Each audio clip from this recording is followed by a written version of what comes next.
going on behind the scenes. I mean, he will be aware he's in the news every day, and I'm sure that's not easy for anyone in that situation. Conversations that happen between Alex and the club, or Alex and myself, will stay private for obvious reasons. We do share a really good relationship with him.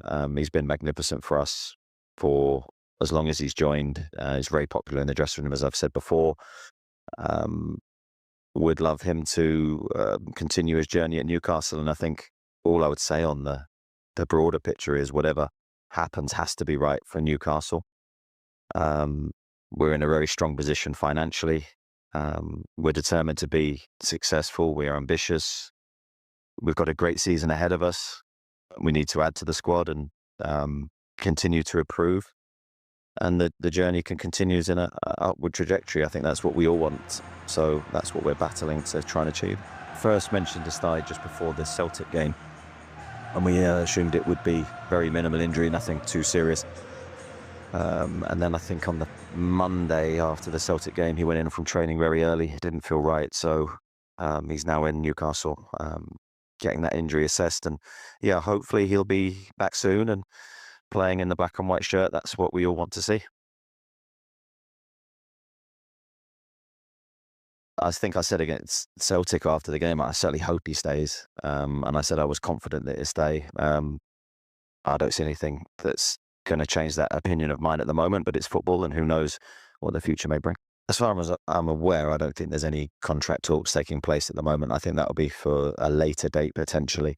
I think for now, with the situation as it is and the state of the window, in the sense that it's hurtling towards the end of the window very quickly from our perspective, there's still so much that could happen. Those contract talks potentially may take place at a later date.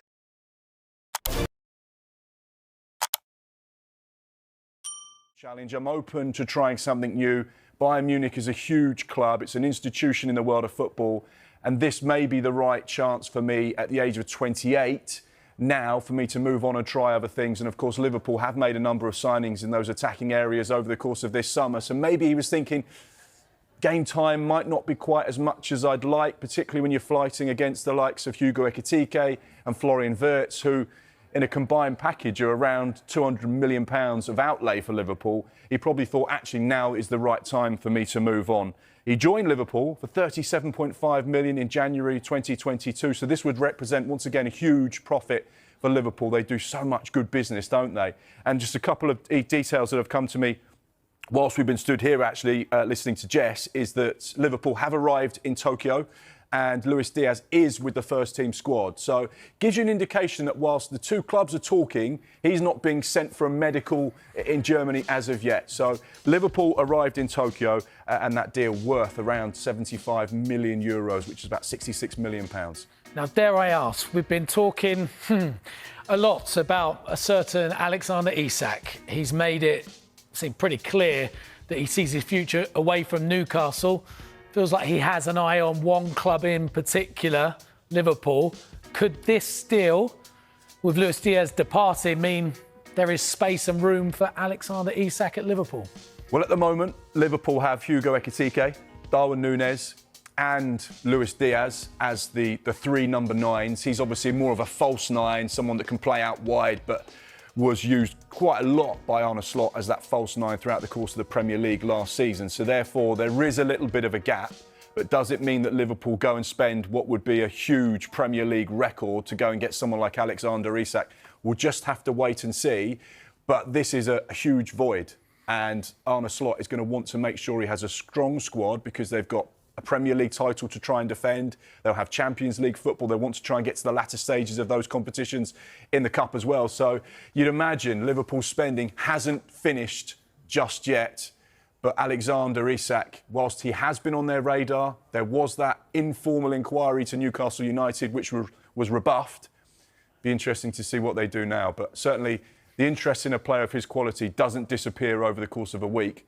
They will probably be still huge admirers of Alexander Isak. Yeah, like most of Europe, I can imagine, Mark, a quality player.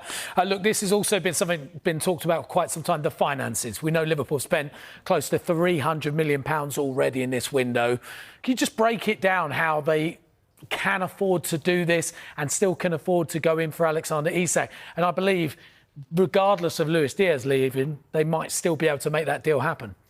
Yeah, so obviously Luis Diaz on the verge of leaving Liverpool at the moment, and for 75 million euros, around 66 million pounds, that would be a huge injection of cash into the accounts at Liverpool Football Club, who are run very, very well by FSG. Now, when you actually break down their spending over the course of this summer, whilst the total potential outlay is just under 300 million, their net spend at the moment is around 200 million. If you add in the 66 million they get from Luis Diaz, that takes their net spend in this summer's window to around 150 million pounds. Bearing in mind they only spent 10 million last summer, 150 million over 2 summers is actually 75 million per summer. So therefore, Liverpool's spending, whilst it looks quite exuberant at the moment, it's actually not when you look at the bigger picture. Now, they're a club that turns over 600 million pounds a year, so therefore they generate a lot of cash. They're very clever with the player sales that they make, the likes of Jarell Quansah, Trent Alexander-Arnold, Nat Phillips,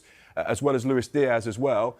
Therefore, the money they're bringing in, they're just recycling it really smartly, spending money, and therefore they have a lot of PSL headroom. So it's actually not a problem for them to spend this kind of money. The fact that they're getting in a huge chunk of cash for Luis Diaz just makes things a lot more comfortable, but it certainly doesn't affect their ability to spend moving forward. And a new kit deal with Adidas for 10 years that starts start of August. Frightening prospect for everybody in the Premier League. Welcome to Lunchtime Live, where we start with significant breaking news from Newcastle. Keith Danney is live at St James's Park for us this afternoon. Hello to you, Keith. We spoke in the last hour and you said this is not the end of the Alexander Isak story. You were true to your word. What have you got for us? Yeah, we've been saying for some time really now, since the weekend when Alexander Isak was left out of the squad to play Celtic, that Isak has been affected by the speculation surrounding him. In fact, Eddie Howe insinuated that afterwards and said that was the reason why he was sent home back here to Newcastle and wasn't sat on the bench or involved at all against Celtic. What I can tell you now is that Isak has informed the club that he wants to explore his options in this transfer window, of course, with interest in him. As we told you last week from Liverpool, they made that informal approach to Newcastle United when Newcastle were deep in conversations with Eintracht Frankfurt over a move for Hugo Ekitike. What ended up happening is Newcastle said Isak wasn't for sale. Instead, Liverpool turned their attentions to Ekitike and managed to get that deal over the line in the last couple of days. But Isak has been left behind here on Tyneside while his teammates and his manager fly to Singapore. They took off around about 2 hours ago for the latest part of their pre-season preparations.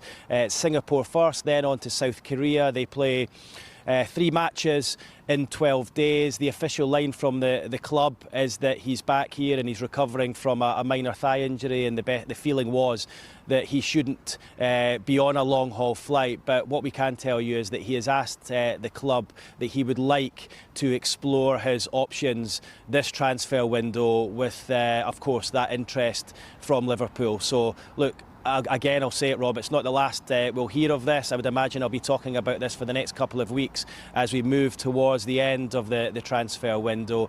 Newcastle insist Isak isn't for sale. He has 3 years left on his contract, so they're in a strong position in terms of the player's value.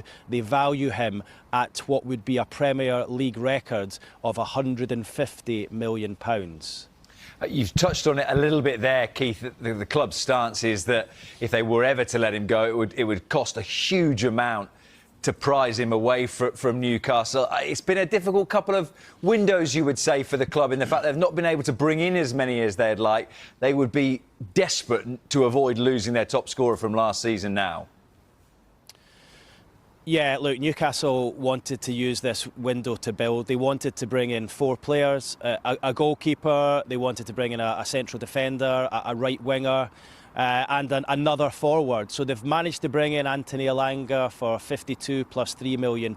They wanted to bring in a second striker to come in and compete with Alexander Isak. I told you a moment ago, of course, about their talks with Eintracht Frankfurt over Hugo Ekitike. Liverpool hijacked that deal, and they still retain an interest in Isak as well. It's not what the Newcastle United supporters want to hear ahead of a Champions League season, where of course they're going to be battling on the front of the Champions League and the Premier League as well. They want to hold on to their best players. This is the last thing that they wanted to hear, that Alexander Isak's head essentially has been turned going into the new season. I spoke to Eddie Howe after the match against Celtic on Saturday, where he said, look, part of the reason he wasn't there was because he was nursing an injury. They were managing his minutes, but also part of that was just to try and clear his head and take him away from being sat in the stand and watching on with all that speculation circling over him. This is what Eddie Howe had to say at the weekend. Alex was with us all the way through Austria, but today, with all the speculation and things that are going on, I decided to send him home. The last thing Alex wants if he's not playing is to be sat in the stand, being under that scrutiny. I don't think that's fair to the player. So if he wasn't going to play today, which we mutually agreed that he needs a little bit more training time, then it's best he's not here. And all I can say is that Alex is happy at Newcastle. He loves the players that he plays with, the staff, the team. I've never had any issue with him, other than really enjoying seeing his talent and seeing him express himself. And certainly, I'm confident that he's going to be here at the start of the season. I have conversations with, I'd say, 100% of the players on their futures. I'm very, very communicative with them. So whether that's at the end of the season, whether that's during pre-season, so yes, I've had discussions with him. But that's not abnormal. I respect a player's career and how short it is. All the time I will be communicating my desires and my wishes to them and what I see and trying to help them. Alex has been really good, and he's trained really well so far this season. So I know there'll be lots of noise around it, and I can't really control that. But from inside, he's been really good. I've never had any issue with him, other than really enjoying seeing his talent and seeing him express himself. And certainly, I'm confident that he's going to be here at the start of the season. And it now becomes fascinating, Keith, as to how this progresses, because we heard Eddie Howe say just there, he's been really good, he's trained really well. That might change if Alexander Isak decides to dig his heels in a little bit. Yeah, well, clearly, Rob, he's unsettled, and I think Eddie Howe is going to have to. I mean, look, we know he's a great man manager. He is going to have to do the best man management job of all time, really, to try and get Isak into a positive frame of mind going into the season. Because reading between the lines, the fact he's asked to explore his options, his head has been turned. Obviously, he's been left back here in Newcastle, one, due to the injury, and two, due to the fact that he has been affected by the interest, the speculation, everything that's going on. Alexander Isak feels that, well, look, he is. He's one of the best players in the Premier League. He's arguably the best striker in the Premier League. He feels that he should be paid similar to what these top strikers are, and he's not at Newcastle United, but he's, I would imagine, of the belief that if he was to move to another club, whether that's Liverpool or elsewhere, he would be remunerated in that way. So I think the club are going to have to come to some kind of conclusion here, where does he get a pay rise? Do they allow him to speak to other clubs, or do they allow time and space, and perhaps the situation will maybe calm down over the next few weeks once Isak's had some time to reflect on the situation? But you asked me what happens now. Well, what happens now? Either someone comes in and stumps up the money that Newcastle are looking for, as I said to you a moment ago, £150 million, or Isak signs a new contract on bigger money, or he just gets his head back on the fact that he's a Newcastle United player, because he is, and attempts to begin the season in a positive frame of mind. But look, it's a really delicate situation, this one, isn't it? The last thing Eddie Howe wanted, the last thing the Newcastle fans wanted, just listening to Eddie Howe at the weekend, I was in that press conference after the Celtic match, and he sounded exhausted, to be honest. Remember, there's no sporting director at the football club at the moment. They're looking for a new chief executive. Eddie Howe and his nephew Andy Howe, who's high up in the recruitment, have been involved at the front, really, of the whole transfer plan this summer. And Newcastle have been bruised because they've tried for Liam Delap. been unable to get him. They've tried for João Pedro, been unable to get him. They've tried for Dean Howson, been unable to get him. That's just 3. There's been a number of players that they've got quite far down the line with, thought they've had a chance of getting them, only to be left disappointed. And then their crown jewel, Alexander Isak, is now saying he wants to explore his options this summer. So it could not have gone any worse for them.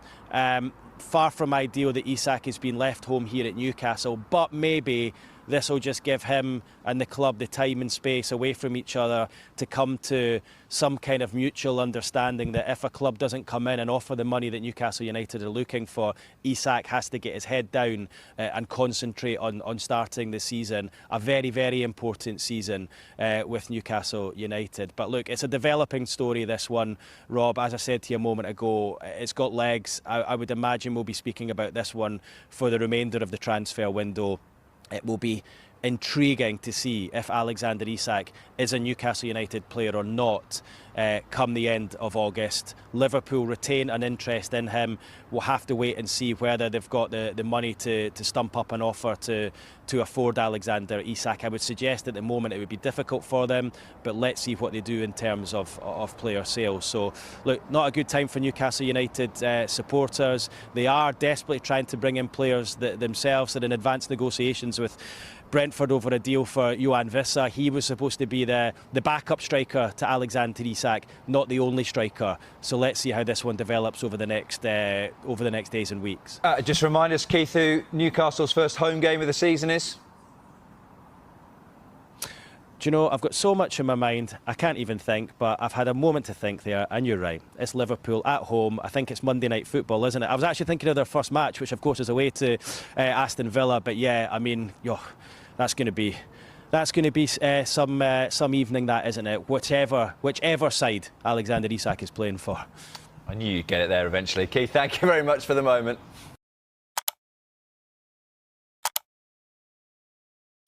A bit of breaking news that you can see at the bottom of your screen. Newcastle United have announced their squad for their tour of Asia, and Alexander Isak is not part of the travelling squad. Local reports in the northeast claiming that the striker is managing a thigh injury.